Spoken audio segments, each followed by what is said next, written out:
In 2024, I hit a £20,000 portfolio, or well, I'm going to hit a £20,000 portfolio in 2024. And in 2025, I'm going to hit a £50,000 portfolio. I know that seems like a bit of a leap, but in this video, I'm going to tell you why I think I'm going to hit £50,000, how I'm going to hit £50,000, and also an update to some of the goals that I have in my portfolio. Let's get into the video. This is my spreadsheet where I track both of my portfolios. One is on free trade and one is on trading 212. And as you can see, I'm currently at £19,739. Now, at the end of the month, I'm going to put £600 in, so I'm going to go over £20,000. And that hits my first goal in my portfolio, which is £20,000. Now, that £20,000 goal has been there since I hit £10,000, which was my first goal of the portfolio.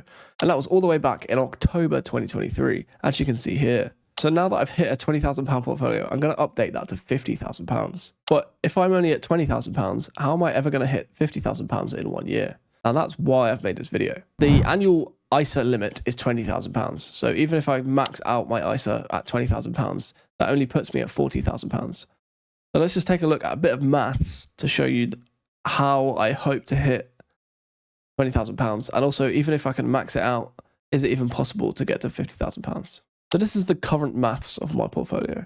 My portfolio is sitting at £17,939.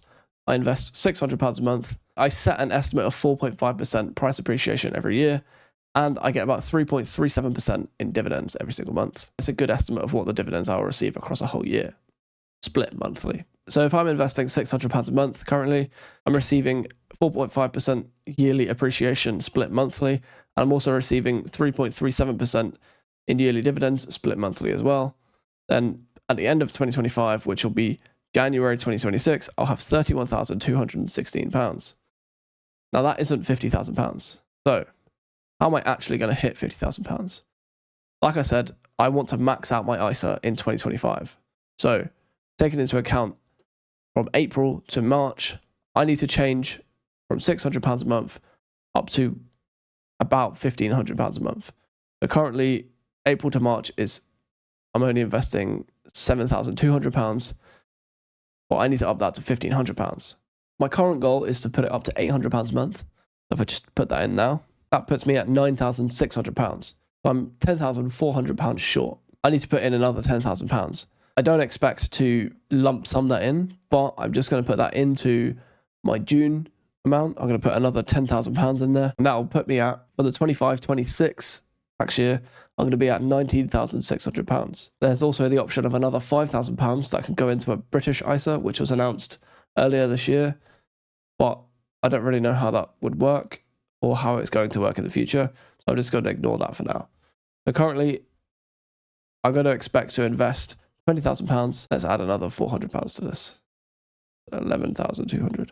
That gives me £20,000. So that only puts me at £44,000 coming into January 2026. But what I expect is that next year, considering that interest rates are coming down, I expect the stock market to perform a little bit better in 25-26.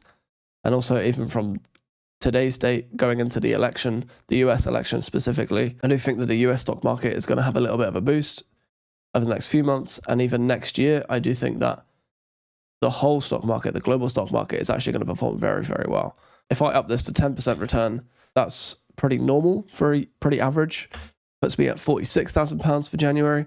But if I then put it up to 15%, which I think is more likely, considering how things are looking currently, that puts me up to £48,500. What I might consider doing, if I'm really intent on hitting this £50,000 goal towards the end of next year, is actually just pump a little bit more money into the portfolio just so that I can hit that £50,000 goal.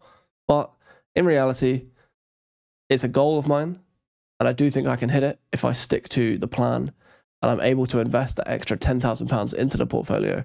But I don't have anything set in stone. I do know that investing is a long-term thing, but the more money I can get in earlier, the better the returns I will get later on in the portfolio. Now, in terms of the price appreciation percentage, my average return is about 15%, which is my current value minus my invested amount divided by my invested amount. So that gives me my average return of the portfolio, which is 15%. So that is a good estimate of what my portfolio could return next year. But even if we put it up to 17.5%, that could put me up to nearly £50,000 in January. Or even if I put it up to, let's say, 19%, that will put me over the £50,000 mark. I think it's very unlikely that I go anything over 15%, simply because my portfolio is quite diversified. I've got a lot in ETFs, and I've got a lot in defensive stocks. But if I put more money into US stocks or even into the S&P 500, I do think that my stock market returns will be a lot better than they are this year. But also, if I'm going to hit that investing goal, I need to put my money into companies that I do think are going to make that return. Also, I probably shouldn't sit on as much cash as I am currently, even though it's still below 10%. It's probably a good idea for me to continue investing money into the account. I should probably only sit on 1 month's deposits into the account and just hold that as like a backup, which I might consider doing. But currently, I have about £1,300 in cash.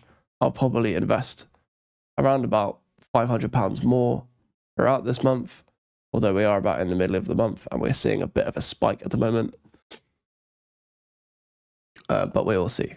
Anyway, that's the video. Probably in my next video, I will actually have a £20,000 portfolio, depending on how many videos I actually record between now and the end of the month. So I've updated that goal to £50,000. Probably going to change some of my other goals because I think dividends becoming a bit less interesting in terms of a goal. I think it's going to take me a very long time to hit £100 a month in monthly dividends, simply because it takes such a long time. Unless I go full into dividend paying companies, which I'm not really doing. I'm quite diversified currently, and ETFs, again, could pay a decent dividend, but I'm not really that interested, so I'm not really doing it. And then my other goals are actually quite long term anyway, so